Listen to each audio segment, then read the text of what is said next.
Sometimes the deepest wounds aren't left by enemies, but by the family who turns their backs on you. There's nothing quite like the ache of sitting at a table where you don't belong, surrounded by people who should love you but never will. Alaric has ruled the darkness for 800 years. Kings have knelt before him, armies have fled at the mention of his name, and death itself bows to his command. But tonight, he's doing something far more terrifying than any battle he's ever fought. He's having dinner with his family. They believe he's just a distant cousin returning home after years abroad. They don't know he's the vampire king their ancestors once feared. For one precious evening, he gets to feel what he lost centuries ago: belonging, laughter, the warmth of being welcomed. But old habits run deep, and when his true nature begins to show, everything falls apart. What happens when the most powerful creature in the world discovers that all his strength means nothing when faced with rejection from those he loves most? Before we jump back in, tell us where you're tuning in from, and if this story touches you, make sure you're subscribed, because tomorrow I've saved something extra special for you. The ancient castle perched on its craggy mountaintop, like a crown of shadows against the starlit sky. For 8 centuries, these stone walls had sheltered secrets that would turn mortal blood to ice. Within the highest tower, surrounded by tapestries that bore witness to the rise and fall of kingdoms, Alaric stood before a weathered oak table. His pale fingers traced the leather binding of a book that had consumed more of his immortal existence than any conquest or campaign. The Bloodline Chronicle lay open before him, its yellowed pages filled with meticulous entries written in his own careful script. 800 years of names, dates, births, deaths, marriages, and migrations. Every generation of his mortal family line tracked with the devotion of a scholar and the obsession of a man haunted by what he had lost. Marcus Blackthorne, born 1547, died 1603. Married to Elena Worthington, 1571. 3 children: Edmund, Catherine, Margaret. His voice carried the weight of centuries as he read aloud to the empty chamber. Each name was a thread connecting him to the life he had abandoned, the humanity he had sacrificed for power that now felt hollow in the depths of endless nights. The current entry drew his attention like a lodestone. Edmund Blackthorne IV, born 1798, current patriarch of the Blackthorne estate, widowed 1843. Daughter Margaret, born 1821. Grandson Thomas, born 1849. Alaric's jaw tightened as he studied the detailed notes he had compiled through decades of careful observation. Edmund was a proud man, stubborn like all Blackthorns, with the family's distinctive dark eyes and sharp wit. Margaret possessed her grandmother's gentle nature, but her father's steel spine. And Thomas, young Thomas, with his eager smile and curious mind, reminded Alaric so painfully of his own long-dead son that it sometimes stopped his dead heart from its phantom beating. A soft knock interrupted his reverie. "Enter," he commanded, though he did not lift his eyes from the chronicle. His most trusted servant, Matthias, glided into the chamber with the silent grace that came from decades of serving a creature who valued discretion above all else. The old man had been with Alaric for nearly 40 years, aging gracefully while his master remained frozen in the prime of immortal strength. "The preparations are complete, my lord," Matthias said, gesturing toward an ornate wooden chest that sat open near the window. "The documents establishing your identity as Lord Aldrich Thornwick have been properly aged and sealed. The letters of introduction bear authentic crests from the continental courts, should anyone think to verify your claims." Alaric finally looked up from his genealogical treasure. "And the story? You've memorized every detail." "Of course, my lord. You are the son of a distant Blackthorne cousin who emigrated to the Germanic states during the troubles of 1820. Your father made his fortune in mining and rare metals, explaining your wealth and refined manners. You've spent the last 30 years traveling the continent on business, which accounts for your sophisticated bearing and knowledge of foreign customs." Matthias paused, studying his master's face with the familiarity of long service. "Though I must ask once more, are you certain this is wise?" The question hung in the air like incense, heavy with implication. Alaric had asked himself the same thing countless times during the months of preparation. Every rational part of his mind screamed warnings about the danger of this enterprise. To venture so close to mortals who carried his blood, to risk exposure, to indulge in the fantasy of belonging, it was the height of foolishness for a creature who had survived 8 centuries, through caution and ruthless pragmatism. But the chronicle called to him like a siren song. Each carefully recorded birth and death reminded him that time was slipping away for his family, just as it had for all the generations before them. Edmund was already past 50. Margaret approached 30 without a husband, unusual for a woman of her station. Thomas was at that precious age where wonder still lived in his eyes, before the world taught him to be cynical and afraid. "Wisdom," Alaric said slowly, "has kept me alive for 800 years. It has also kept me alone for just as long. Perhaps it is time for a different kind of wisdom." He moved to the chest and lifted out the first of his carefully prepared disguises. The clothing was well made but not ostentatious, the attire of a wealthy gentleman who had no need to prove his status through vulgar display. Dark wool coat, crisp white linen, boots of fine leather that had been scuffed just enough to suggest a man who traveled regularly. Everything had been chosen to support the image of a successful but modest, distant relative. "The family holds their annual reunion each November," Alaric continued, allowing Matthias to help him with the unfamiliar buttons and ties of mortal fashion. "It has been their custom for nearly 20 years, ever since Edmund inherited the estate. 3 days of feasting, music, and storytelling. They invite all the extended family, cousins, in-laws, anyone who can claim even distant kinship to the Blackthorn name." "And you believe they will welcome a stranger who appears at their door claiming such kinship?" Alaric smiled, and for a moment, something almost warm flickered in his pale eyes.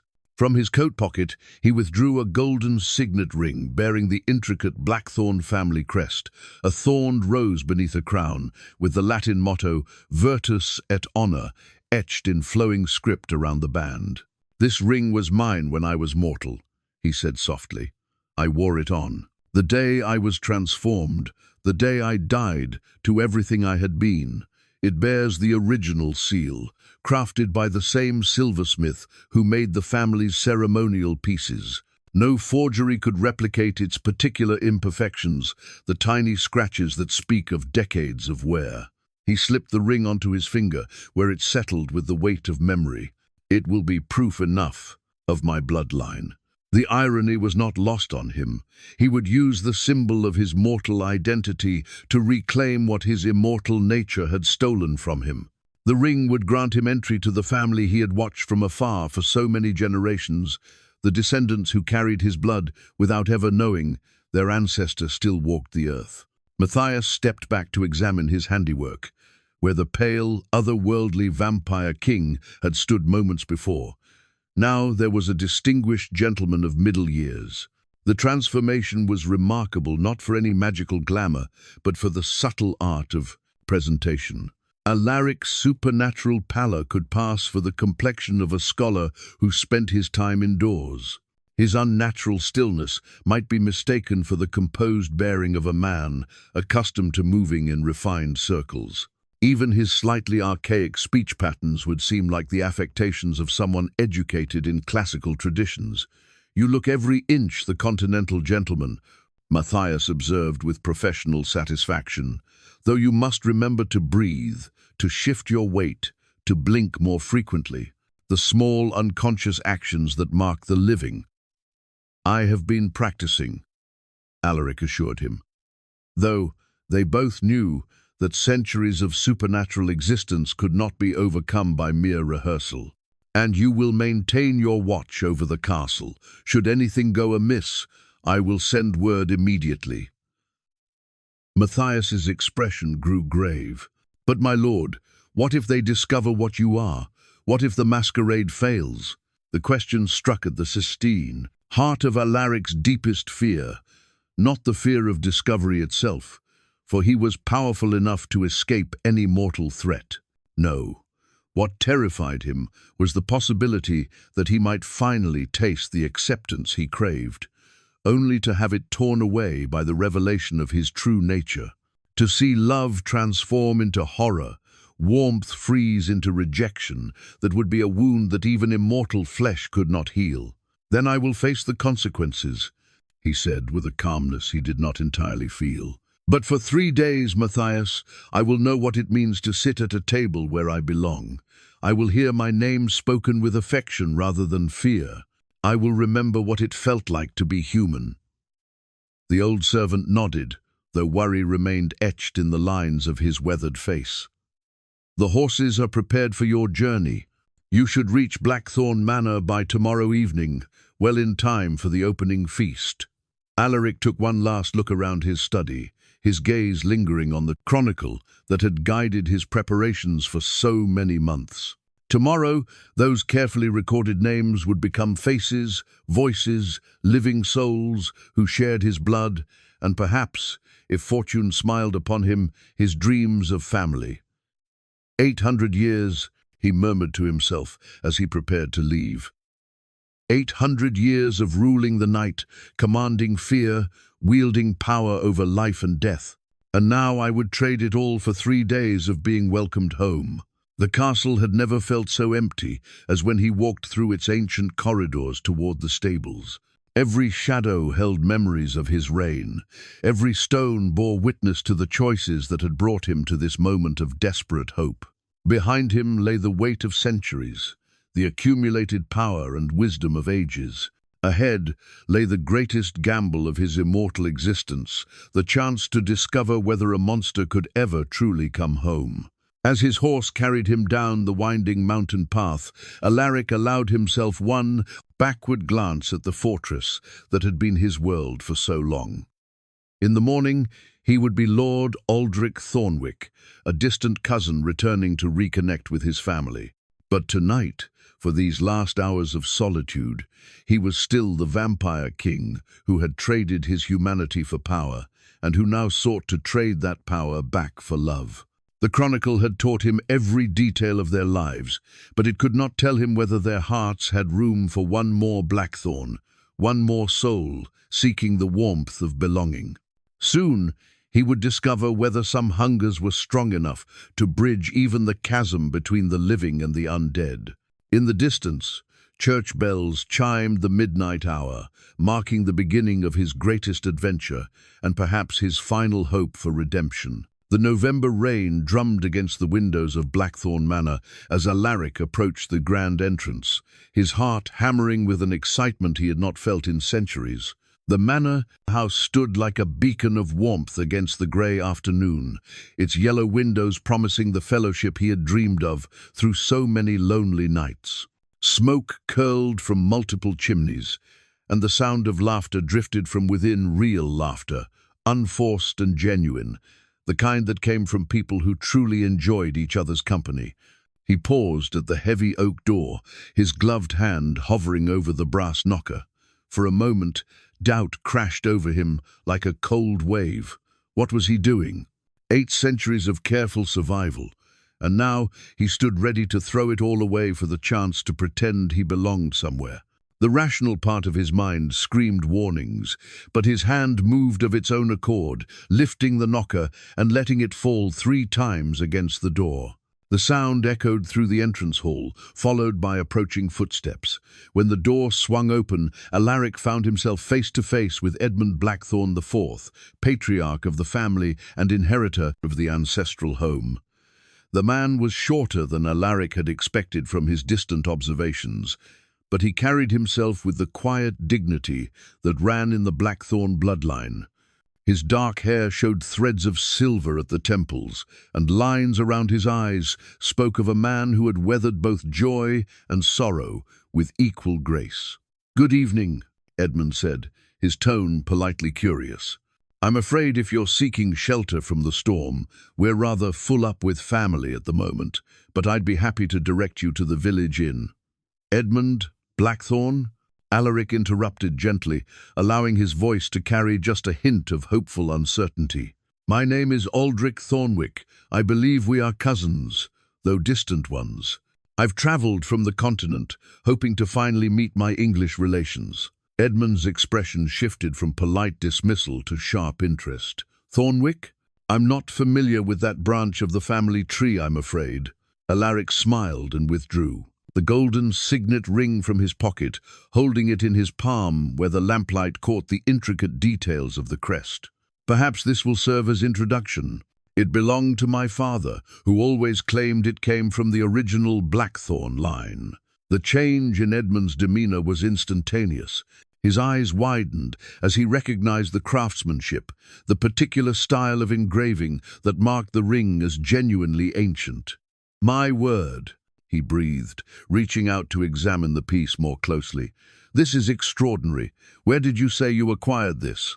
"It has been in my family for generations," Alaric replied, which was true enough. "My father was the son of a Blackthorn cousin who emigrated during the troubles of 1820.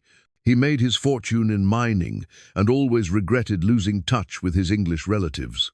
Before he passed, he made me promise to seek out the family connection."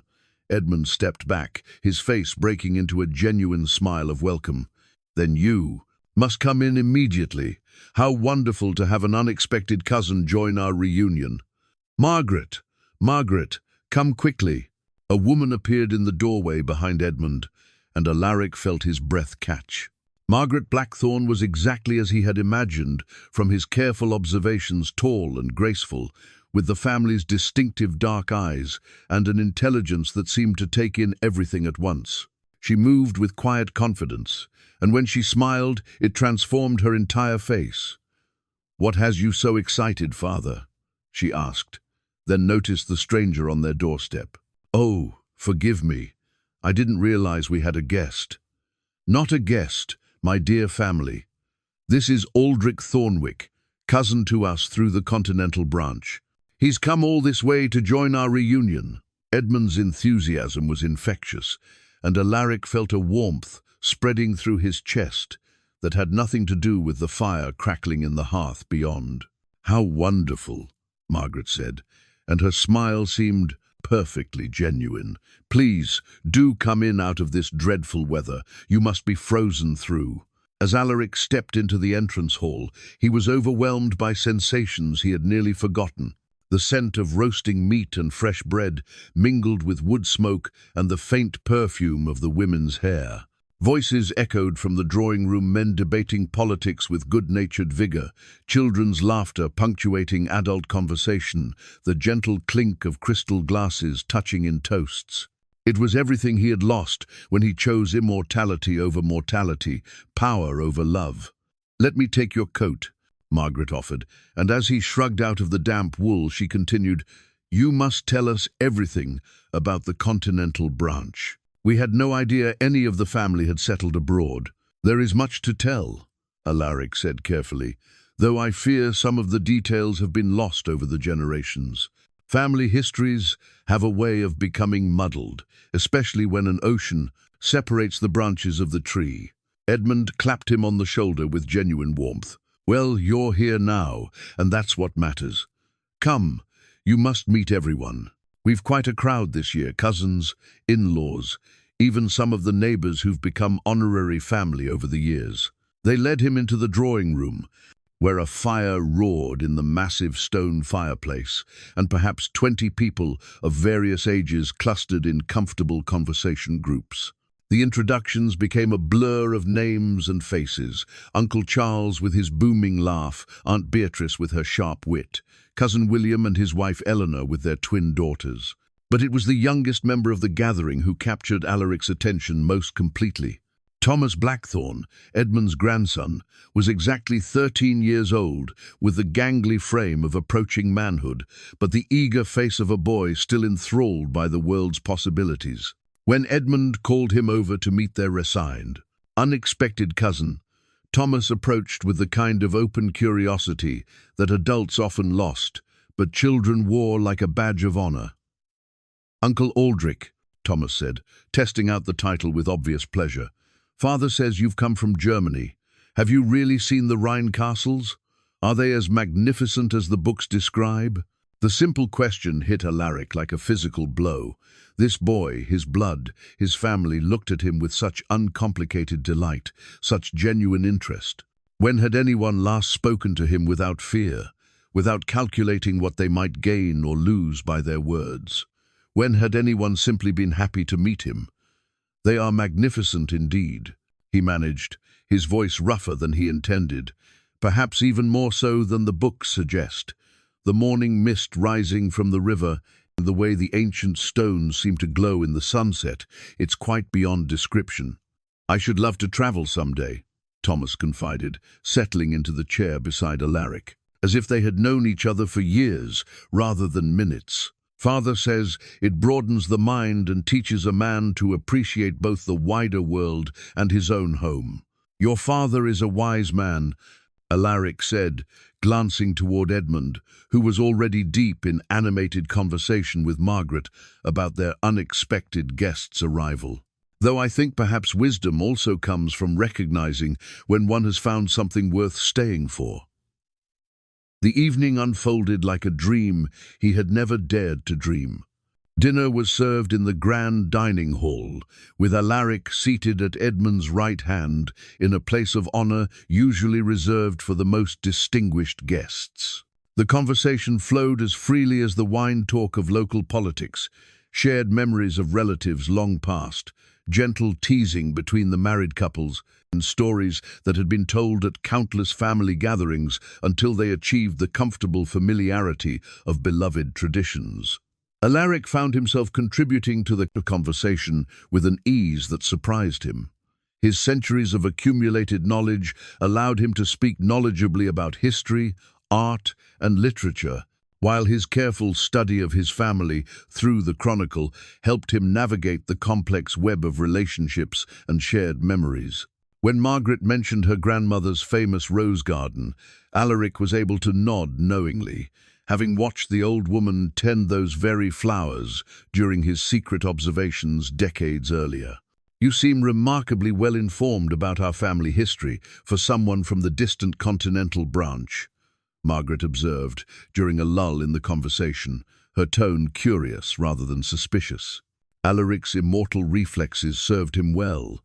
"My father was quite the genealogy enthusiast," he replied smoothly. He maintained extensive correspondence with various English relatives over the years, though I fear most of those connections died with him. One of my greatest regrets was allowing those relationships to lapse." "Well, you're here now," Edmund said heartily, raising his glass. "To family connections renewed and the bonds that neither time nor distance can truly break." The toast was echoed around the table, and as Alaric lifted his wineglass to his lips, he felt something he had not experienced in 8 centuries. He felt like he belonged. Not as a king commanding fear and obedience, not as a predator stalking prey, but simply as a man sitting at a table with people who shared his blood and perhaps his dreams.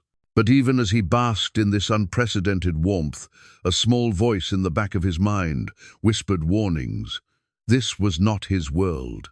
These were not his people. Not really. He was living a lie, built on centuries of deception, and no matter how right it felt in this moment, the truth would eventually surface. For now, though, surrounded by laughter and acceptance, Alaric chose to silence that voice. Tomorrow would bring its own challenges, its own tests of his carefully constructed facade. Tonight, for the first time in 800 years, he was simply part of a family. The morning brought crisp November sunlight streaming through the tall windows of the manor's breakfast room, where Alaric found himself surrounded by the gentle chaos of family life. Children's voices echoed from the nursery upstairs. Women discussed the day's planned activities over delicate china teacups, and men debated the merits of various hunting strategies with the kind of passionate intensity usually reserved for matters of national importance. It was Thomas who first led him to the family's treasure room, a smaller chamber off the main library where Edmund kept the most precious heirlooms. "Father says every important family should preserve its history," the boy explained as he pushed open the heavy wooden door. "These pieces tell the story of who we are." Alaric stepped into the room and nearly stumbled. There, displayed on an ornate sideboard, sat a collection of artifacts that sent shock waves of recognition through his immortal frame. The silver wine goblet caught his attention immediately. He had drunk from that very cup on his wedding day, nearly 9 centuries ago. Its surface bore the patina of age, but the delicate engravings around the rim were exactly as he remembered them. "That's one of our oldest pieces," Thomas said proudly, following Alaric's transfixed gaze. "Father says it dates back to the original Blackthorn patriarch. Can you imagine how many generations have drunk from it?" Alaric could indeed imagine, because he had been the one to commission it from the finest silversmith in the region. He had chosen the design himself, specifying the intricate pattern of roses and thorns that wound around the bowl. He remembered the weight of it in his hands as he toasted his bride, the way the candlelight had reflected off its polished surface during countless family celebrations. "It's remarkable," he managed, his voice carefully controlled despite the emotions churning within him. "The craftsmanship is extraordinary. They simply don't create work of this quality anymore. Father allows me to hold it sometimes, for special occasions," Thomas confided. "He says it connects us to our ancestors, helps us remember that we're part of something larger than ourselves." The irony was almost too much to bear. Here was his descendant, speaking reverently of connecting to ancestors, while that very ancestor stood beside him, unknown and unrecognized. Alaric reached out with trembling fingers and lifted the goblet, feeling the familiar weight settle into his palm like a greeting from a long-lost friend. "Tell me about the original patriarch," he said, though he knew he was walking dangerous ground. "What stories has your family preserved about him?" Thomas's face lit up with the enthusiasm of a natural storyteller. "Oh, he was quite legendary. Father says he was a great warrior who fought in the Crusades and returned with enough wealth to build this very manor. But there's mystery about him too. He disappeared one night and was never seen again. Some say he went on a pilgrimage. Others believe he was called away on some secret royal mission." Alaric felt a bitter smile tug at the corners of his mouth. If only they knew the truth, that their legendary patriarch had become the very creature their bedtime stories warned against, that his disappearance marked not the beginning of some noble quest, but his transformation into something that could never again walk safely in the daylight world they inhabited. "The family has done well to honor his memory," Alaric said carefully, setting the goblet back in its place with reluctance. Later that morning, Edmund invited him to the estate office to discuss family business. The room was lined with ledgers and documents dating back generations, a testament to the careful stewardship that had kept the Blackthorn holdings prosperous through centuries of political upheaval and economic uncertainty. "I hope you won't think me forward, cousin," Edmund began as he poured brandy into 2 crystal glasses, "but I've been wondering about your circumstances. A man of obvious education and refinement, traveling alone from the continent, there must be quite a story there." Alaric accepted the brandy with a nod of appreciation. This was the conversation he had been both anticipating and dreading, the test that would determine whether his carefully constructed identity could withstand closer scrutiny. "I fear my story is rather ordinary," he replied with practiced humility. "My father built a successful mining enterprise in the Germanic states, but I discovered that business held little appeal for me. I've spent most of my adult years traveling, studying art and literature, occasionally serving as a cultural attaché for various embassies. It's been a pleasant enough life, but as one grows older, the appeal of wandering begins to fade." And no wife? No family of your own? Edmund's question was gentle but probing. The inquiry struck closer to home than Edmund could possibly know. Alaric had indeed been married once, in his mortal life, and he had loved his wife with the fierce devotion of youth. But that was another lifetime, another existence, and the woman who had shared his bed and borne his children was centuries in her grave. "There was someone once," he said quietly, allowing genuine pain to color his voice. "But she died young, and I found I had little heart for seeking that kind of happiness again." Edmund's expression softened with sympathy. "Forgive me, I didn't mean to open old wounds. It's just that meeting you has made me reflect on the importance of family connections. One never knows what the future holds, and it seems a shame for any branch of our tree to wither from neglect. Which is precisely why I finally made this journey," Alaric replied. "Perhaps it's not too late to reclaim what I allowed to slip away through my own neglect." Their conversation was interrupted by Margaret's entrance, her arms full of ledgers and her face bearing the determined expression of someone wrestling with household accounts. "Father, I hate to interrupt, but we need to discuss the arrangements for tomorrow's hunt. The kitchen staff is concerned about provisioning for such a large party," and she paused, noticing Alaric's presence. "Oh, I'm sorry. I didn't realize you were in conference." "Not at all," Edmund assured her. "Aldrich was just sharing some of his continental experiences. Perhaps you'd join us? I think you'd find his perspectives quite interesting." Margaret settled into the chair beside her father, and Alaric found himself studying her face with the intensity of someone trying to memorize a fleeting moment of perfection. She had inherited the best of the Blackthorn features, the strong jawline that spoke of determination, the expressive dark eyes that missed nothing, the graceful bearing that came from generations of breeding tempered by genuine warmth. "Father mentioned you've traveled extensively," she said. "Have you spent time in France? I've always been fascinated by their artistic traditions." What followed was one of the most engaging conversations Alaric had experienced in decades. Margaret's mind was sharp and curious, her questions thoughtful and informed. She had clearly read widely, despite the limitations placed on women's education, and her insights into art and literature were both original and perceptive.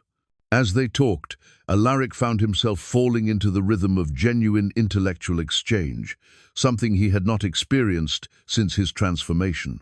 For so many centuries, conversations had been either about power, fear, or flattery, designed to curry his favor. Here was someone who engaged with ideas for their own sake, who challenged his statements without agenda, who seemed genuinely interested in his thoughts rather than what those thoughts might gain her. "You speak of these places with such vividness," she observed, after he had described watching the sunrise over the Roman Forum. "It's almost as if you've witnessed history itself, rather than simply visited historical sites." The comment was casual, but it sent a warning thrill through Alaric's consciousness.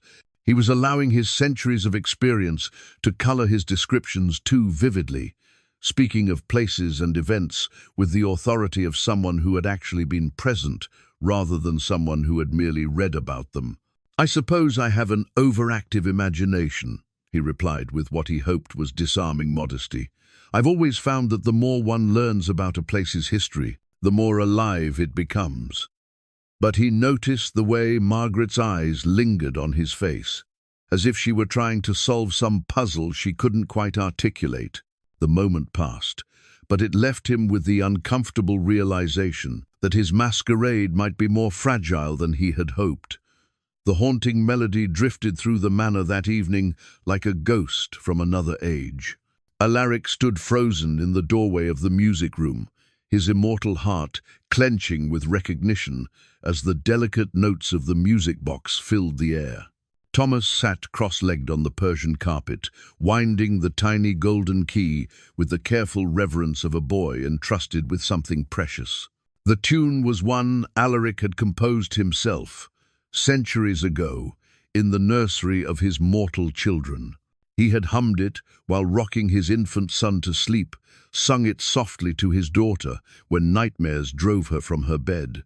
Now it lived on in this small mechanical treasure, its origins forgotten, but its beauty preserved through generations of loving care. "Isn't it lovely?" Thomas asked, looking up at his newfound uncle with bright eyes.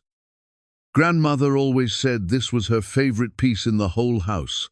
She claimed it had been in the family since the very beginning, though no one remembers who made it or where it came from. Alaric moved slowly into the room, each step feeling like he was walking through his own grave. "May I?"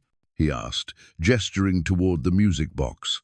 Thomas nodded eagerly and held up the ornate wooden case. The craftsmanship was exquisite mother-of-pearl inlay, depicting a garden scene with tiny silver hinges that still moved smoothly after all these centuries. Inside, a miniature dancer pirouetted in time with the melody, her painted silk dress as vivid as the day Alaric had commissioned the piece from the finest artisans in Venice. The memory hit him like a physical blow. His daughter, barely 4 years old, clapping her hands in delight as the music played. His wife's gentle laughter as she watched their children's wonder. The weight of his son in his arms as the lullaby sang the baby to sleep. All of it lost, all of it stolen by his own choices, yet somehow preserved in this fragile, mechanical memory. "Uncle Alaric, are you quite well?" Thomas's voice seemed to come from very far away. "You look rather pale." "Forgive me," Alaric managed, carefully setting the music box back in the boy's hands. "The melody reminded me of something from long ago. Sometimes the past has a way of catching up with us when we least expect it." Thomas studied his face with the perception that children sometimes possessed, seeing things that adults had learned to overlook. "You seem sad. Was it someone you lost?" The simple question, asked with such innocent concern, nearly undid him entirely. This boy, his own blood, his descendant offering comfort for a grief he couldn't possibly understand. Alaric knelt beside Thomas, bringing himself to the child's eye level, and for a moment allowed the mask to slip just enough to let genuine emotion show. "I lost my children," he said quietly, "a very long time ago. They would have been about your age when..." He caught himself before, revealing too much. "When they were taken from me." Thomas set the music box carefully aside, and with the kind of spontaneous compassion that seemed to run in the Blackthorn bloodline, placed his small hand on Alaric's shoulder. "I'm sorry, Uncle. That must hurt terribly. But you know, Father always says that the people we love never really leave us. They live on in the things they taught us, the memories they gave us. Maybe that's why the music makes you remember them, because love is stronger than death." Out of the mouths of babes, this 13-year-old boy had just articulated a truth that Alaric had spent 8 centuries trying to deny. Love was stronger than death, which was exactly why he had never been able to let go of the family he had lost, why he had tracked their bloodline through generation after generation, why he was here now, desperately seeking some echo of the connections that had once given his existence meaning. "You're very wise for such a young man," Alaric said, his voice rough with emotion he rarely allowed himself to feel. "Father says wisdom isn't about age, it's about paying attention to what matters," Thomas replied with a shy smile. "And Grandfather Edmund says I have the family gift for seeing people's hearts." The boy's words sent a chill of unease through Alaric's consciousness. What exactly did Thomas see when he looked at him? How much of his true nature was visible to eyes that hadn't yet learned to doubt their perceptions? Over the following days, Thomas seemed to appoint himself as Alaric's personal guide to the estate and family traditions. He showed him the portrait gallery, where paintings of long-dead Blackthorns gazed down from gilded frames. Alaric recognized many of the faces people he had watched from afar during their mortal lives, ancestors whose names filled the pages of his chronicle. "That's the mysterious patriarch I told you about," Thomas said, pointing to an empty frame near the end of the Ponte gallery. "His portrait was lost in a fire decades ago, but Father keeps the frame as a reminder that even when we lose the image, we preserve the memory." Alaric stared at the empty frame that should have held his own mortal likeness, feeling the weight of irony settle around his shoulders like a shroud. He was both the lost ancestor and the living descendant, the missing piece of family history and its current guardian. Thomas led him through the estate gardens, now dormant in the November chill, but still showing the bones of careful planning and generations of loving cultivation. They walked the halls where Alaric had once run as a child, visited the chapel where he had been baptized, married, and should have been buried. Each familiar stone and timber was both a comfort and a torment, reminding him of everything he had been and everything he had become. But it was during their conversations that the real danger began to emerge. Thomas had an insatiable curiosity about family and history, and Alaric found himself sharing knowledge that no distant cousin could possibly possess. When the boy mentioned wondering about the original layout of the Great Hall, Alaric automatically corrected him, describing how the room had been arranged before renovations that had taken place 2 centuries earlier. "How could you possibly know that?" Thomas asked, his young face bright with curiosity rather than suspicion. "Family stories," Alaric replied quickly. "My father was quite the historian, as I mentioned. He preserved many details about the original manor that might otherwise have been forgotten.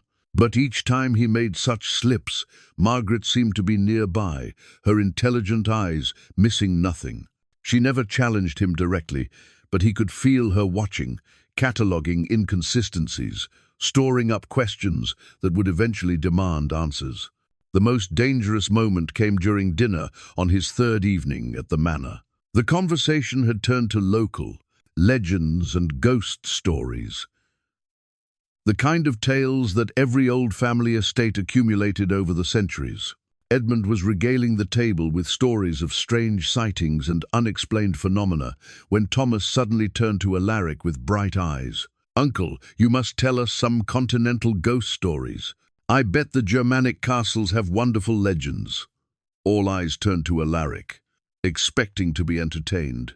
But in that moment, surrounded by the descendants of people he had once terrorized, asked to spin tales of supernatural creatures for their amusement, the weight of his deception became almost unbearable. He managed to cobble together some sanitized folklore, stories drained of their true horror and rendered safe for family entertainment. But as he spoke, he caught Margaret watching him with an expression he couldn't quite read, as if she were seeing him clearly for the first time and finding the view deeply unsettling. The disturbance began as a whisper in Alaric's bones, a subtle wrongness that set his immortal senses on edge. It started on his 4th morning at the manor, when he woke to find frost patterns on his window that seemed to spell out words in a language he hadn't heard spoken in 3 centuries. By afternoon, shadows fell in directions that defied the sun's position, and mirrors throughout the house reflected rooms that didn't match their actual surroundings. Someone had been here before him, someone who knew exactly who he was and what he had come seeking. The realization struck him like a blade of ice as he stood in the manor's wine cellar, ostensibly helping Edmund select vintages for the evening's dinner. But his true purpose was following the growing magical disturbance to its source, and the trail led inexorably downward, through the carefully organized racks of aging bottles toward the oldest section of the cellar, where medieval stones still formed the foundation walls. This section dates back to the original construction, Edmund was saying, his voice echoing slightly in the vaulted space. "Father always claimed there were rooms down here that had been sealed off for centuries, though we've never found the entrances." Alaric's enhanced senses could feel it now, a pulsing malevolence hidden somewhere in these ancient stones. The cursed amulet of binding, a weapon forged by his enemies in the early days of his reign, designed specifically to trap and torment him, should he ever return to places that had once known his mortal presence. The fact that it was here, in his family's home, meant that his ancient adversaries had planned for this possibility even centuries ago. "Edmund," he said carefully, "have there ever been any unusual incidents in the manor? Strange dreams, unexplained illnesses, objects moving on their own?" The older man paused in his examination of a dusty bottle, his expression growing thoughtful. "Odd you should ask. There have been stories over the years, servants, claiming to see figures in the corridors at night, wine turning to blood in the glass, that sort of thing. But every old house has its ghost stories. Why do you ask? Before Alaric could answer, a crash echoed from somewhere above them, followed by Margaret's sharp cry of alarm. They rushed toward the stairs, but Alaric's supernatural speed carried him ahead of Edmund, his immortal reflexes responding to the sound of family in distress. He found Margaret in the main hall, kneeling beside Thomas, who lay unconscious at the foot of the grand staircase. The boy's skin was deathly pale, and his breathing came in shallow, labored gasps. But what made Alaric's dead heart clench with terror was the sight of dark veins spreading up Thomas's neck from beneath his collar, the unmistakable mark of magical poisoning. "He just collapsed," Margaret said, her voice tight with fear as she cradled the boy's head in her lap. "One moment he was running down the stairs to find you for your promised walk in the gardens. The next he was falling as if all the strength had gone out of him." Alaric knelt beside them, his hands hovering over Thomas's still form. His enhanced senses could detect the magical corruption spreading through the boy's system like poison, and he knew with horrible certainty what was happening.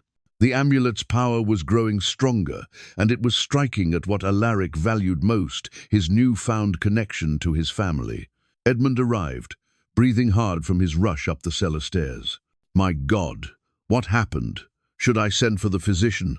"No physician can help with this," Alaric said grimly, then caught himself before revealing too much. "I mean, perhaps we should try to wake him first. Sometimes a shock to the system." But even as he spoke, he could feel Thomas's life force weakening. The amulet was using the boy as leverage, draining his vitality to fuel its own dark purpose. Soon, it would demand a choice: Alaric's freedom in exchange for Thomas's life. Margaret looked up at him with desperate eyes. "You know something about this, don't you? I can see it in your face. Please, if there's anything you can do." The plea cut through him like a silver blade. Here was his descendant, begging him to save another descendant, and the only way to do it would be to reveal exactly what he was. But as he looked down at Thomas's pale face, so young and innocent, so full of potential that would be snuffed out by the sins of an ancestor he didn't even know existed, Alaric felt something shift inside him. "I need to search the manor," he said, making his decision. "There's something here, something old and dangerous. It's been hidden for a long time, but it's awakening now, and it's targeting Thomas because—" He paused, realizing how close he was to revealing everything. "Because children are often more sensitive to such things."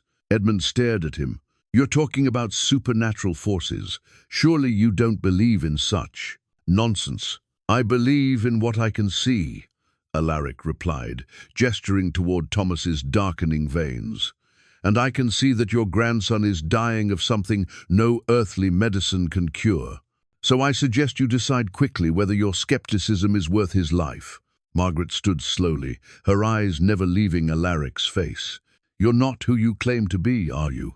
No distant cousin would know how to identify magical poisoning, much less speak of hunting for cursed artifacts, as if such things were perfectly normal." The moment of truth had arrived sooner than he had expected, but Thomas's labored breathing left no room for continued deception. "You're right," Alaric said quietly. "I'm not who I claim to be, but I am family, more truly than you could possibly imagine. And I will not let this boy die for my sins." He gathered Thomas in his arms, the child's weight frighteningly light, his skin cold to the touch. "The artifact we seek will be hidden in the oldest part of the house, somewhere, that connects to the original foundation. It will be in a place of power, perhaps where the family chapel once stood, or near the site of the original Great Hall." "The East Wing," Edmund said immediately. "The sealed rooms Father mentioned. There are passages there that have been bricked up since before my grandfather's time. But how could you possibly know?" "Because I helped to build this house," Alaric said simply, his voice carrying the weight of centuries. "And because the enemies who hid that cursed thing knew that someday I would return to the place where I was born. Margaret's face went white, but her voice remained steady. Then we find it. Whatever you are, whoever you really are, you're the only chance Thomas has. As they moved toward the east wing, Alaric felt the weight of his masquerade finally falling away. Soon, very soon, they would know the truth about their mysterious cousin. But first, he had to save the boy who had somehow become the most important thing in his immortal existence, the child whose innocent love had reminded him what it meant to have a family worth protecting. The hidden room revealed itself like a tomb opening to daylight. Behind the crumbling mortar of a wall that had stood sealed for over 2 centuries, they found a chamber that predated the current manor by decades. Ancient stone blocks formed the walls, carved with symbols that made Margaret shiver and Edmund mutter prayers under his breath. But it was the mirror that dominated the space. A massive sheet of polished obsidian set in a frame of tarnished silver, its surface reflecting images that had nothing to do with reality. Margaret approached it slowly, her scholarly curiosity warring with instinctive dread. "This doesn't belong here," she whispered. "The craftsmanship, the materials, this is far older than anything else in the manor." Alaric stood frozen in the doorway, Thomas's unconscious form still cradled in his arms. He knew that mirror had seen its like in the courts of ancient sorcerers who had once sought to bind creatures like him. The Mirror of Truth was a relic from the early days of the supernatural wars, designed to strip away all glamours and illusions, revealing the true nature of any being who looked into its cursed surface. "Don't look directly into it," he warned, but Margaret had already stepped close enough to see her reflection, and something else besides. Her sharp intake of breath told him it was too late. In the mirror's depths, instead of her own face, Margaret saw Alaric as he truly was, pale as death, with eyes that held the weight of centuries and canine teeth that gleamed like ivory daggers.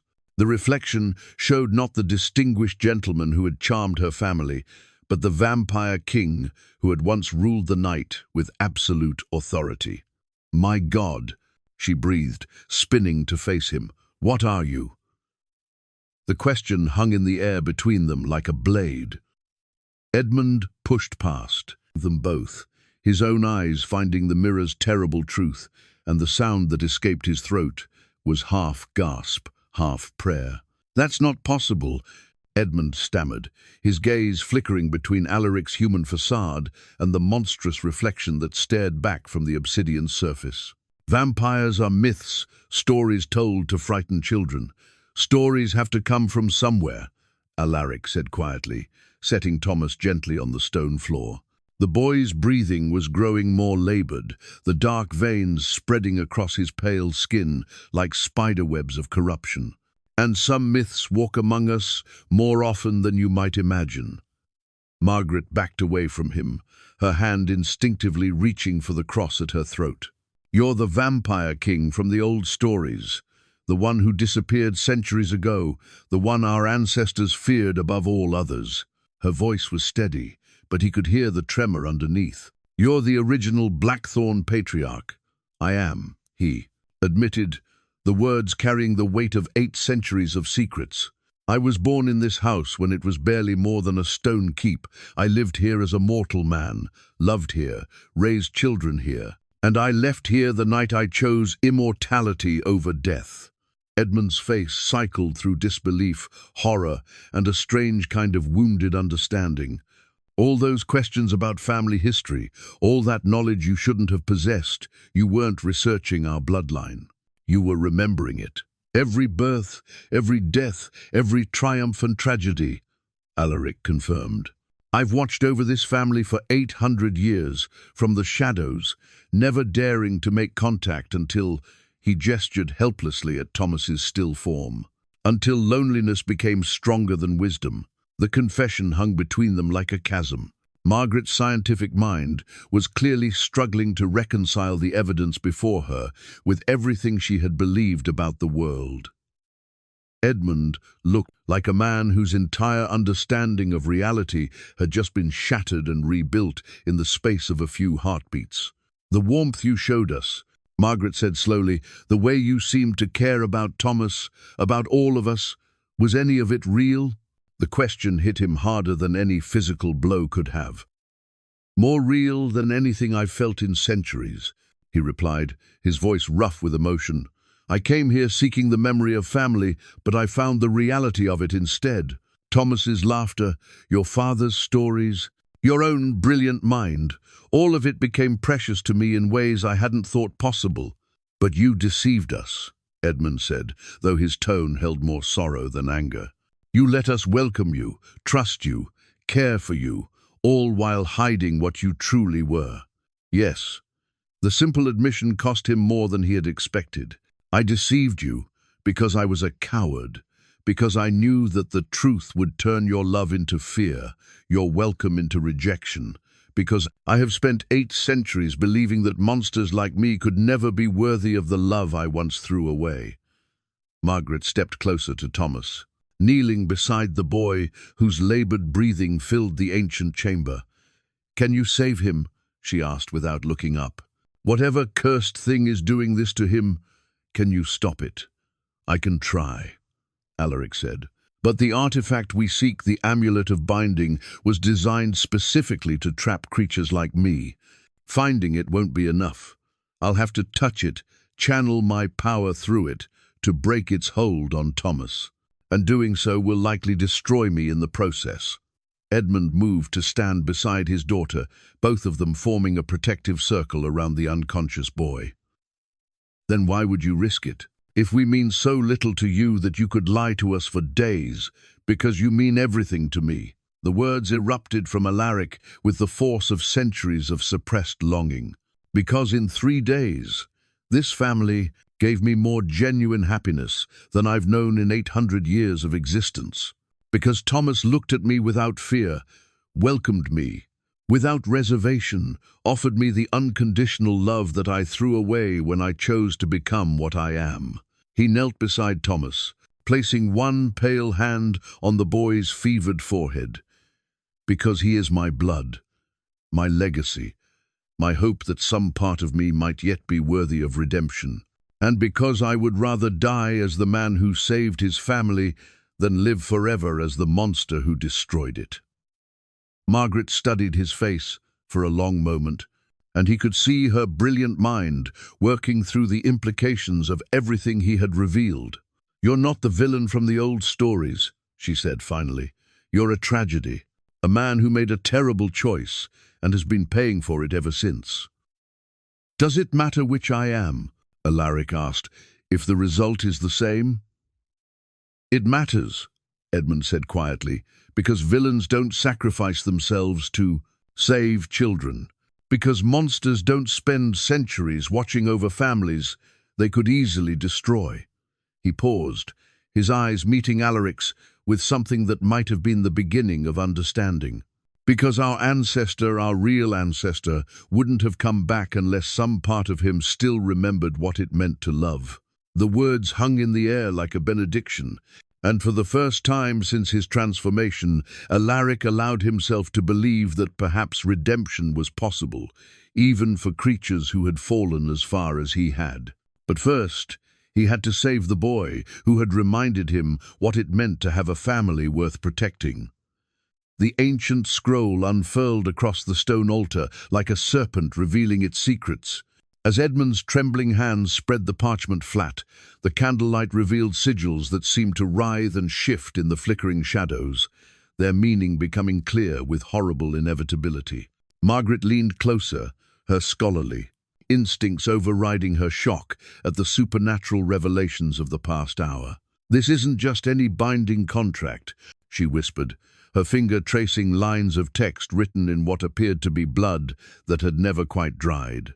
"These symbols, they're designed to compel supernatural creatures into service, to make them slaves to mortal will." Alaric felt something cold settle in the pit of his stomach as he read the elaborate Latin inscriptions. The blood-packed scroll was far more sophisticated than a simple trap. It was a contract of enslavement, written in the ancient tongue of binding magic, and at its bottom, in letters that burned with their own inner fire, was a signature he recognized with growing horror. Edmund Blackthorne IV, he read aloud, his voice hollow with disbelief. Dated 6 months ago. The silence that followed was broken only by Thomas's labored breathing. Then Edmund straightened slowly, and when he turned to face them, his expression had transformed completely. Gone was the warm, confused patriarch, struggling to understand supernatural forces beyond his comprehension. In his place stood a man whose eyes glittered with cold calculation and long-suppressed triumph.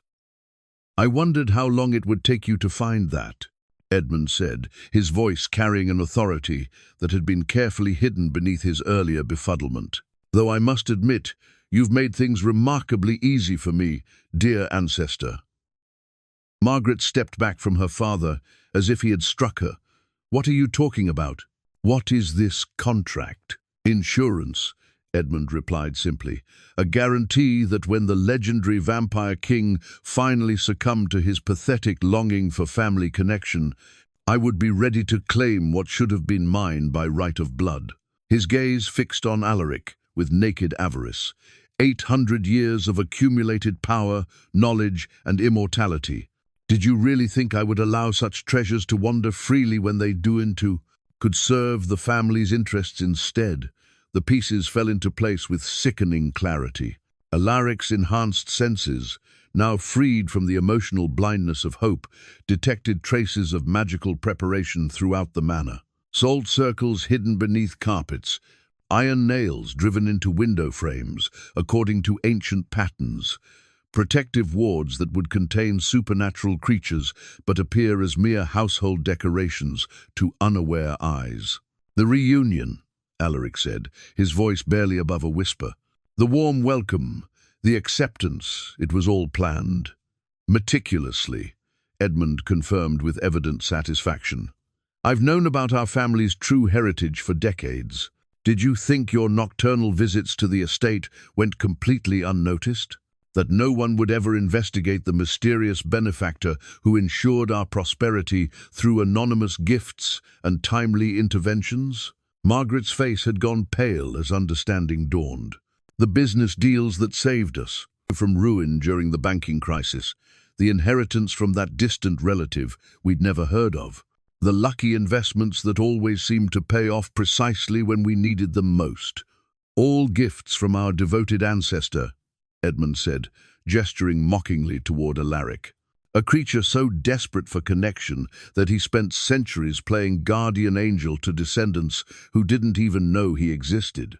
It was only a matter of time before sentiment overcame caution." The betrayal cut deeper than any physical wound Alaric had ever sustained. For 3 days, he had basked in the warmth of family acceptance, allowing himself to believe that love could bridge the chasm between monster and man. Every smile, every shared story, every moment of seeming connection had been a carefully orchestrated deception designed to lower his guard. "Thomas," he said suddenly, his gaze dropping to the boy's unconscious form. "He doesn't know. His affection was real." "Of course, it was real," Edmund replied with casual cruelty. "The boy is genuinely fond of you, which makes him the perfect leverage. Margaret too, for that matter. I've watched her growing attachment to you with considerable satisfaction. Nothing binds a creature like you quite as effectively as the threat of harm to innocence you've come to care about." Margaret rounded on her father, with fury blazing in her dark eyes. "How could you? How could you use Thomas as bait, knowing the danger? He's your own grandson." "He's a necessary sacrifice for the greater good of the family," Edmund said coldly. "The power you represent," he continued, addressing Alaric directly, "could ensure Blackthorne prosperity for generations, immortality, supernatural abilities, centuries of accumulated wealth and knowledge, all of it bound to serve our bloodline as it should have been from the beginning." The scroll pulsed with malevolent energy, its binding magic growing stronger as Edmund spoke the words of activation. "Alaric, could feel ethereal chains beginning to form around his consciousness, supernatural bonds designed to strip away his free will and transform him into a willing slave to his descendants' ambitions. But it was Margaret's expression that truly broke something inside him. The woman whose brilliant mind and gentle spirit had reminded him why humanity was worth protecting now looked at him with a mixture of pity and genuine affection that made his deception all the more painful. "I'm sorry," she said quietly, and he realized she was apologizing not for her father's betrayal, but for the fact that Alaric's desperate need for family had made him vulnerable to such manipulation. "You deserve better than this. You deserve the real welcome you were seeking." The binding magic tightened around him like iron bands, but Alaric found that his greatest anguish came not from the magical compulsion, but from the knowledge that he had been played for exactly the kind of fool he had once made of others. Centuries of careful survival, of ruthless pragmatism, undone by the simple human need to belong somewhere. "The amulet in the cellar," he said, struggling against the growing magical pressure. "That wasn't placed by ancient enemies, was it?" "Planted last month," Edmund confirmed, along with several other artifacts designed to create the supernatural disturbances that would drive you to reveal your true nature. "I needed you to drop your human facade voluntarily, to demonstrate your powers clearly enough that the binding ritual would have something substantial to latch onto." Thomas stirred slightly, a soft moan escaping his lips as the dark veins continued their spread across his pale skin. The sight of the boy's suffering pierced through Alaric's shock and rage, focusing his thoughts with laser intensity.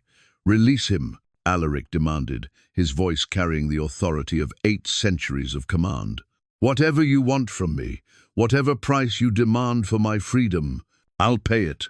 But let the boy go." Edmund smiled, and in that expression, Alaric saw something that chilled him more than any supernatural threat ever could, the cold calculation of a man who had learned to view family as resources to be exploited rather than treasures to be protected. "Oh, but my dear ancestor," Edmund said softly, "Thomas is the price. His life is the coin that purchases your complete cooperation. As long as that amulet's poison flows in his veins, his survival depends entirely on your willingness to serve. Remove the amulet, and he dies instantly. Destroy it, and he dies. Refuse my commands, and well, you understand the terms." The trap was perfect, elegant in its cruelty. Alaric had come seeking the love of family, and instead found himself facing the darkest aspects of the bloodline he had helped create.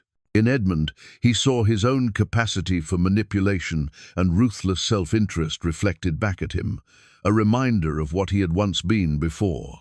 Love and loneliness had begun to chip away at his monstrous nature, but as he looked down at Thomas's innocent face, twisted with pain from magical poison, Alaric felt something shift inside him. The boy's earlier words echoed in his memory. "Love is stronger than death." Perhaps it was time to discover whether love was also stronger than the chains that bound monsters to their past. The binding ritual continued to tighten around him, but for the first time in 8 centuries, Alaric began to plan not for his own survival, but for the protection of someone more important than himself. The crown of shadows materialized from the depths of Alaric's travel chest, like a nightmare taking shape in the flickering candlelight. Edmund's eyes widened with undisguised hunger as the ancient circlet revealed itself black iron twisted into thorned patterns, set with gems that seemed to absorb light rather than reflect it. This was no mere symbol of office, but a repository of 8 centuries, of accumulated dark power, the very essence of what Alaric had become distilled into physical form. "Magnificent," Edmund breathed, reaching toward the crown with trembling fingers. "I can feel the power radiating from it even from here. Immortality, supernatural strength, command over life and death itself, all contained within this single artifact." Alaric stood motionless as the binding magic continued to tighten around his consciousness, but his immortal mind raced through possibilities with desperate calculation. The crown was indeed a focus for his vampiric abilities, but Edmund's understanding of its true nature was dangerously incomplete. The power it contained was not something that could be simply taken and wielded. It was bound to its creator through bonds, forged in blood and centuries of use. For a mortal to attempt to claim it would be like grasping lightning with bare hands. "You don't understand what you're dealing with," Alaric warned, his voice strained by the magical compulsion that sought to render him docile. "That crown isn't just a tool, it's a living extension of my vampiric nature. It will destroy any mortal who tries to wield it." "Perhaps," Edmund replied with chilling confidence, "but I'm no ordinary mortal, am I? I carry Blackthorn blood, your blood. Surely that provides some protection, some natural compatibility with the power you've accumulated." Margaret had moved to Thomas's side, cradling the boy's head in her lap as his breathing grew increasingly labored.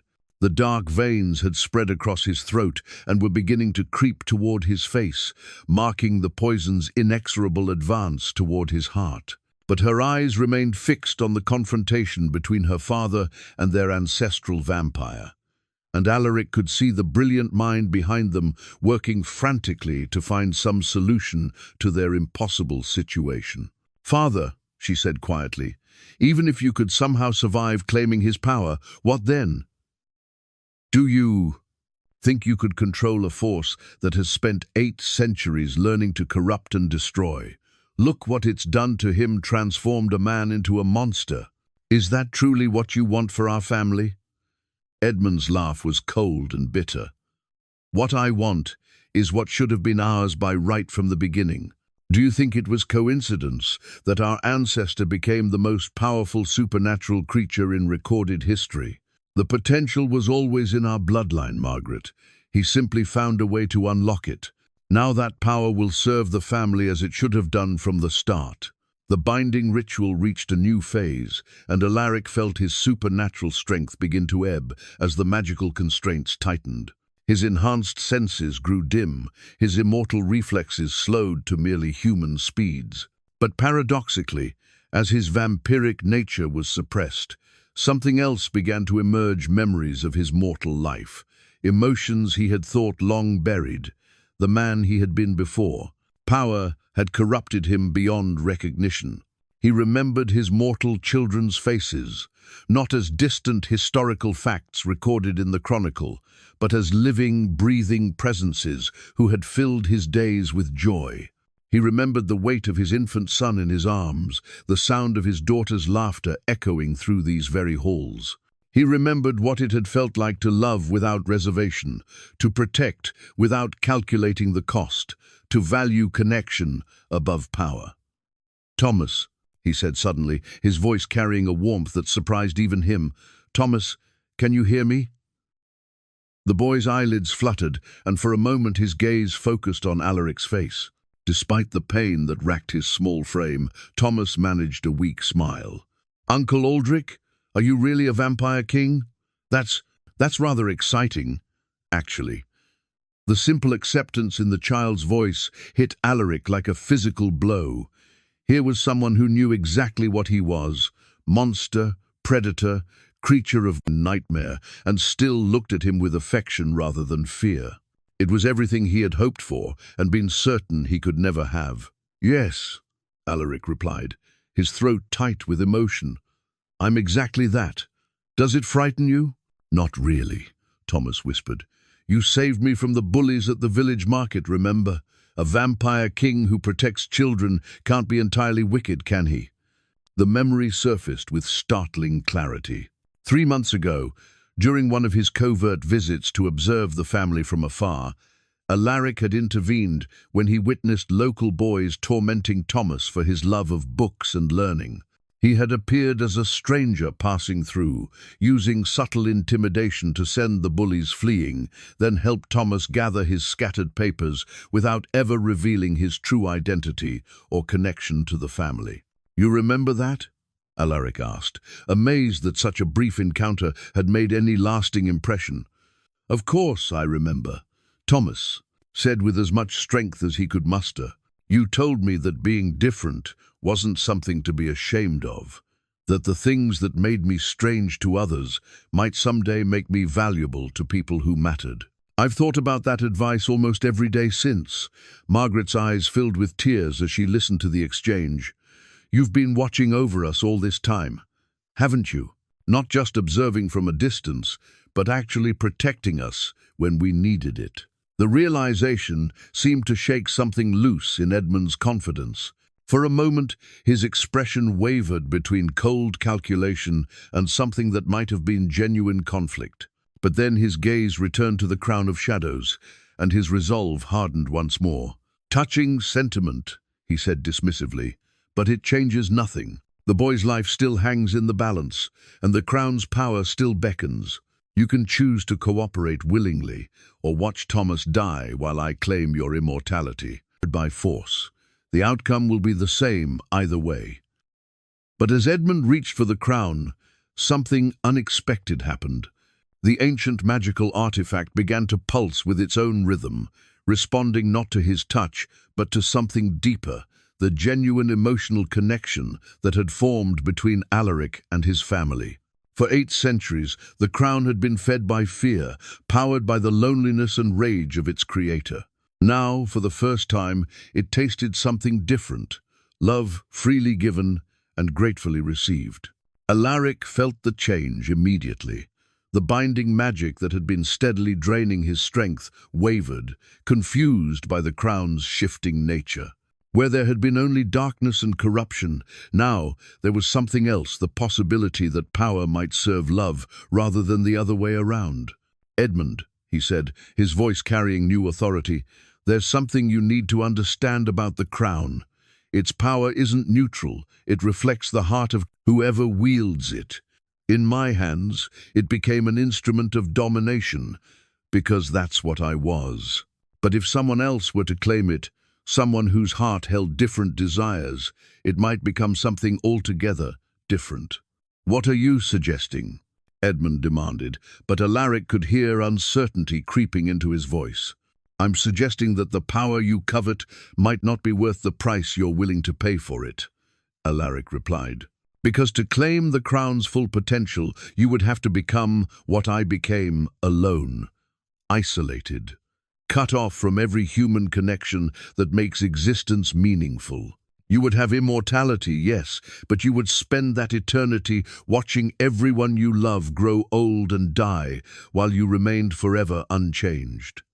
Margaret looked up from Thomas's still form, her brilliant mind grasping the implications immediately. "He's right, Father. You think you're claiming power to serve the family, but the power itself would ultimately destroy everything you're trying to protect. You would become like him, powerful but fundamentally alone." For a moment, Edmund hesitated, and in that hesitation, Alaric saw an opportunity.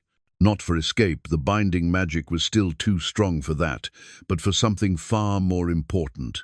If he could convince Edmund that there was another way, a path that didn't require the corruption of another soul or the destruction of family bonds, then perhaps Thomas could still be saved without perpetuating the cycle of isolation and regret that had defined Alaric's immortal existence. But time was running out. Thomas's breathing was growing more shallow with each passing moment, and the dark veins had reached the corners of his eyes. Soon, the magical poison would complete its work, and all of Alaric's newfound understanding of love and sacrifice would be meaningless in the face of a child's death. The heart's compass appeared in Margaret's trembling hands like an answer to an unspoken prayer. She had discovered it among the scattered contents of Alaric's travel chest, drawn by an inexplicable instinct that this small, ornate device might hold the key to saving them all. The compass was unlike any navigational instrument she had ever seen.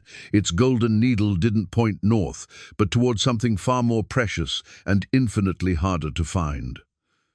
"What is it pointing toward?"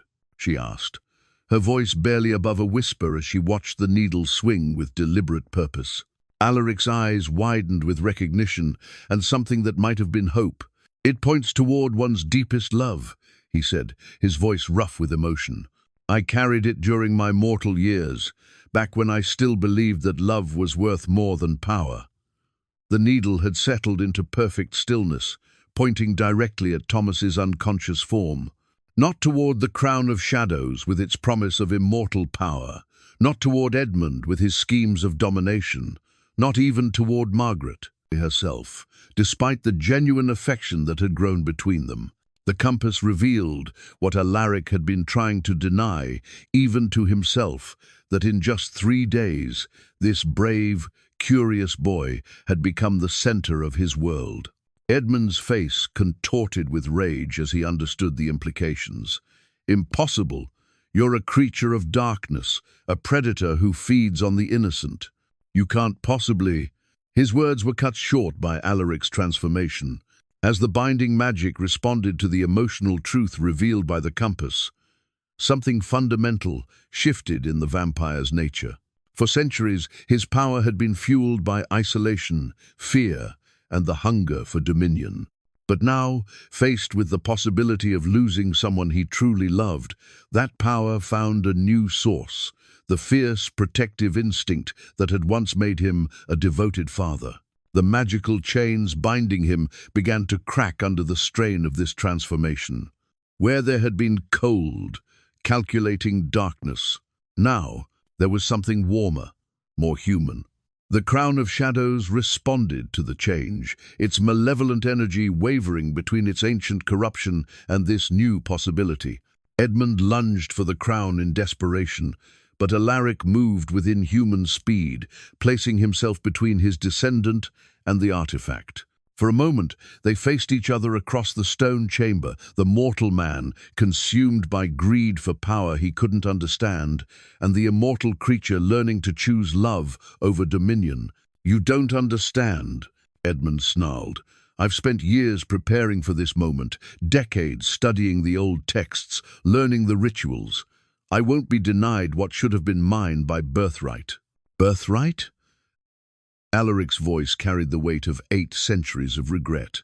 "I'll tell you about birthright, Edmund. I had a family once, children who loved me as Thomas loves his uncle.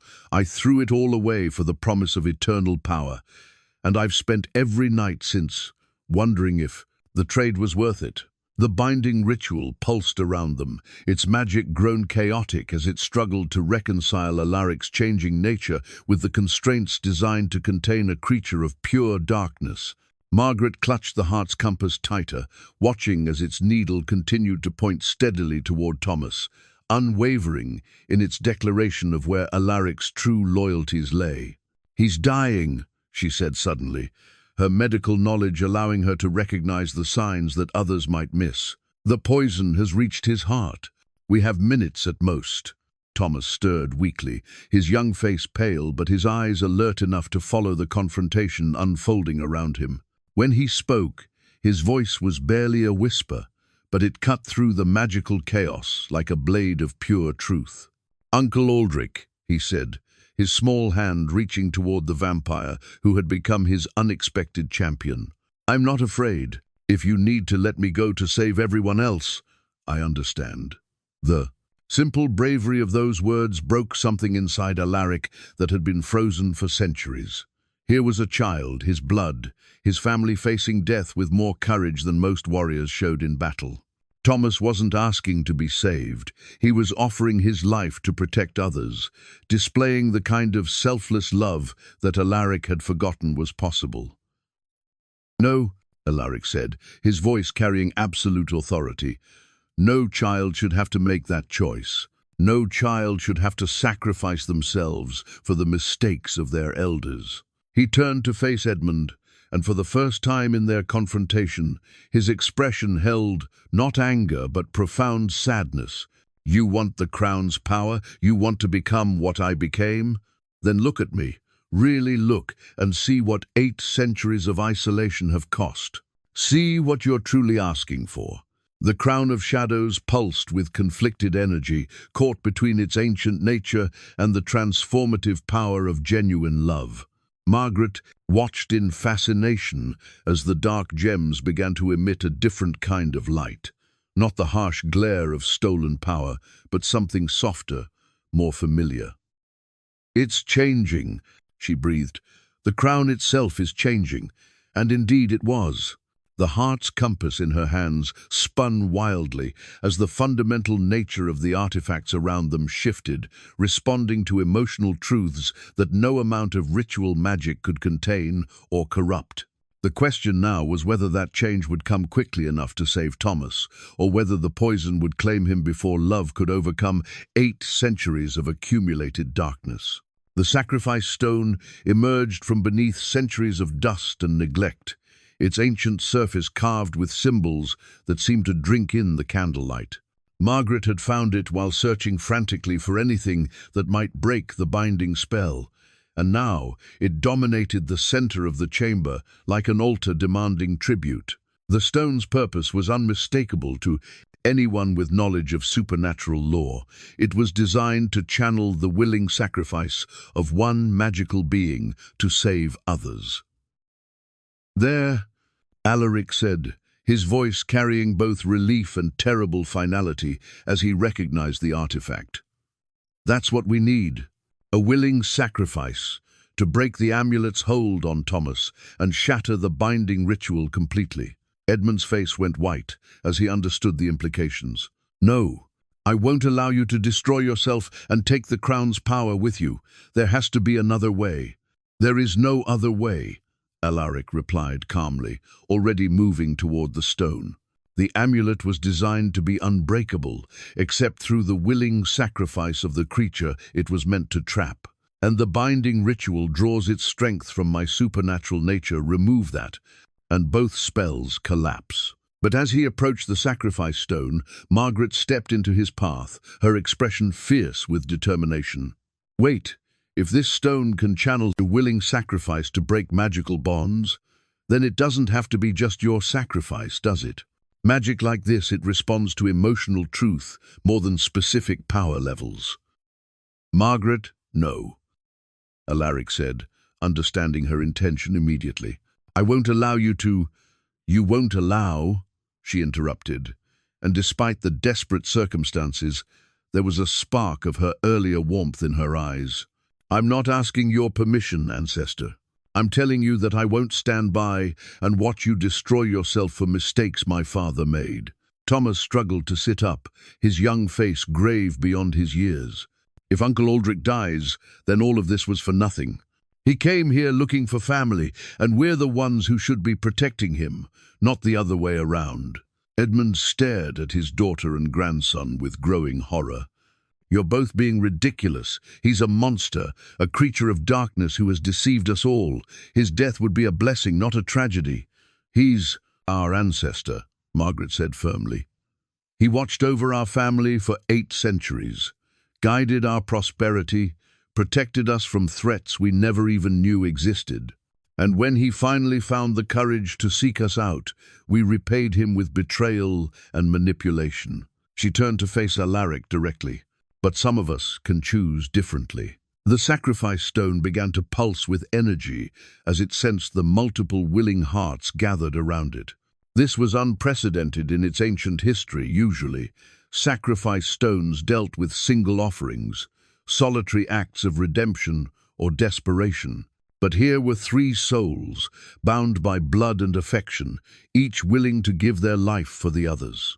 "The stone is responding to all of us," Margaret observed, her scientific mind working even in the midst of crisis. "It's not just about magical power, it's about the strength of our connections to each other."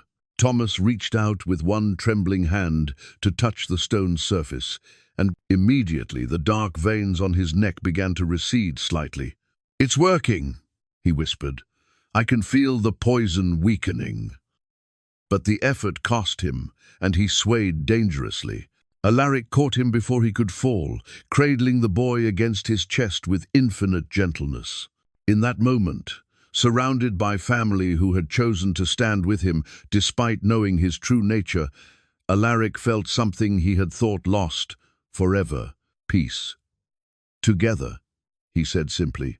"If we're going to do this, we do it together. The stone will take what it needs from all of us, but it won't require anyone's death." just our willingness to sacrifice our individual desires for something larger than ourselves. Edmund made one final desperate grab for the Crown of Shadows, but the artifact had changed too completely. Instead of dark power that could be stolen and wielded, it had become something that responded only to love freely given and received. The crown dissolved like mist in his grasping hands, its centuries of accumulated darkness transformed into something that could heal rather than corrupt. Margaret placed her hand on the sacrifice stone beside Thomas's, and Alaric covered both with his own. The magical energy that flowed between them was unlike anything he had experienced in 8 centuries of supernatural existence. Warm instead of cold, healing instead of destroying, connecting instead of isolating.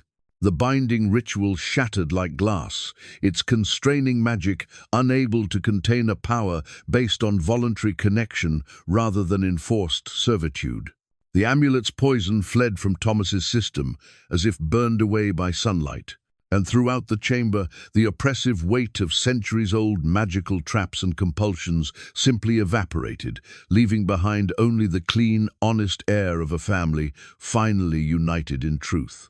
Edmund stood alone in the corner, no longer the mastermind of an elaborate supernatural conspiracy, but simply a bitter man who had tried to claim power at the expense of love and found himself with neither. But even then, surrounded by the evidence of his failure, he was still family. And family, Alaric was finally learning, meant forgiveness as much as it meant sacrifice. The morning sunlight, streaming through the manor's tall windows, fell across Alaric's face, without burning, without pain, without the ancient curse that had kept him bound to darkness for 8 centuries.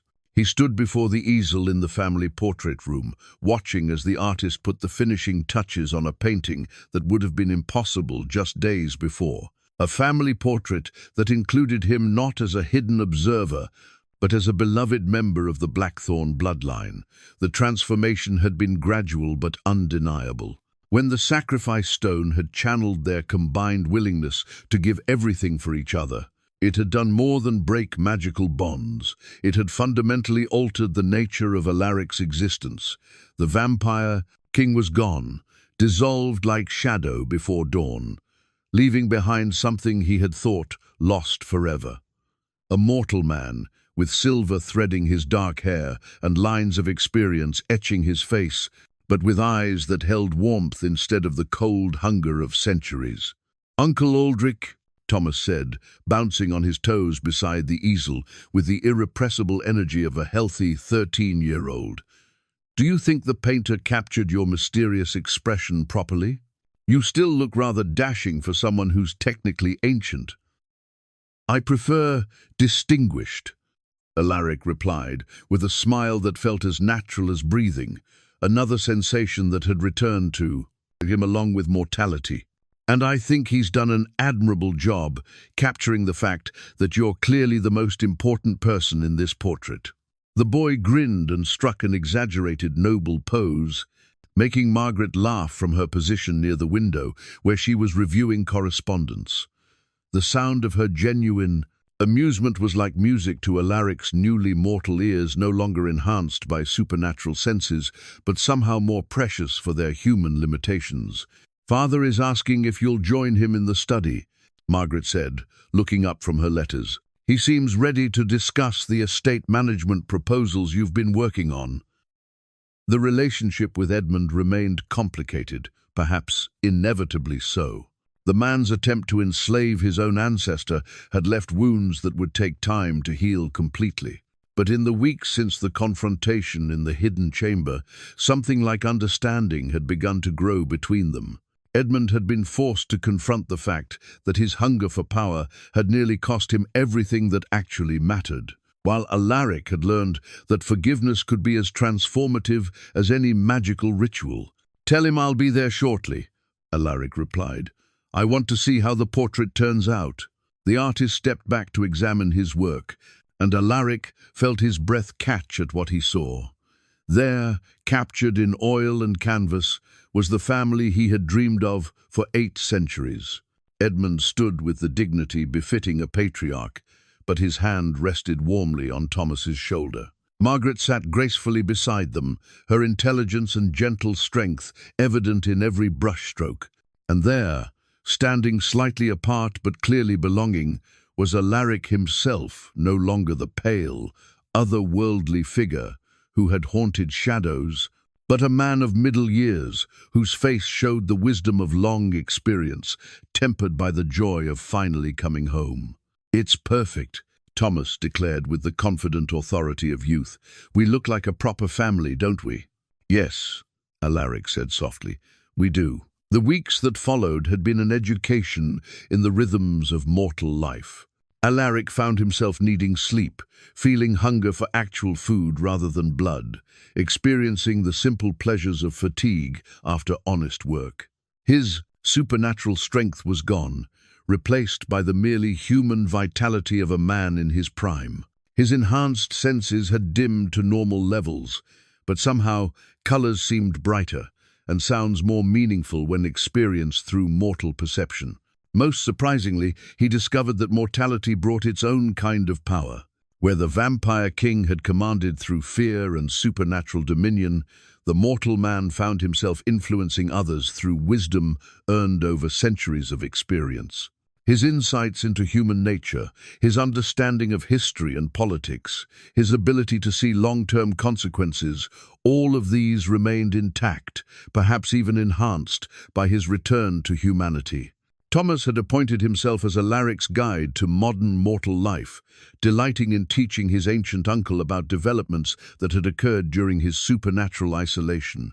The boy's enthusiasm for everything from agricultural innovations to philosophical treatises reminded Alaric of his own children so long dead, and filled a void in his heart that he had thought permanent.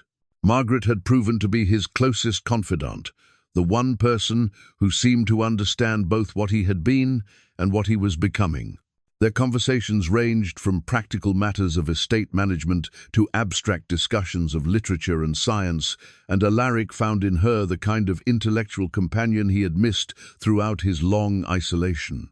"The irony," Margaret observed one evening as they walked through the estate gardens, now showing the first signs of spring growth, "is that you spent 8 centuries accumulating power you thought you needed to protect your family, only to discover that the family was what you needed to protect yourself." "From what?" Alaric asked, though he suspected he knew the answer. "From becoming something that power alone could never redeem," she replied. "The vampire king might have been immortal, but he was also fundamentally dead inside. The mortal man who took his place is alive in ways that matter more than mere physical existence." As they walked, Alaric reflected on the truth of her words. The vampire king had been capable of great things, conquering kingdoms, accumulating vast wealth, commanding supernatural forces. But he had been incapable of the one thing that made existence worthwhile: genuine connection with others. The mortal man he had become possessed no supernatural abilities, commanded no armies of the night, inspired no terror in his enemies. But he could sit at a dinner table and belong there. He could listen to a child's laughter and feel joy rather than bitter memory. He could love without reservation and be loved in return, not for his power or his usefulness, but simply for who he was. Thomas came running toward them across the garden, his face bright with excitement about some new discovery or adventure, and Alaric felt his heart swell with a happiness that no amount of supernatural power had ever provided. This was what he had truly been seeking all along, not the return of his lost mortality, but the return of his lost humanity. The new family portrait would hang in the gallery alongside all the others, taking its place in the long history of the Blackthorn line. But unlike the empty frame that had once marked his absence, this painting would stand as proof that some journeys, no matter how long or dark, could still lead home.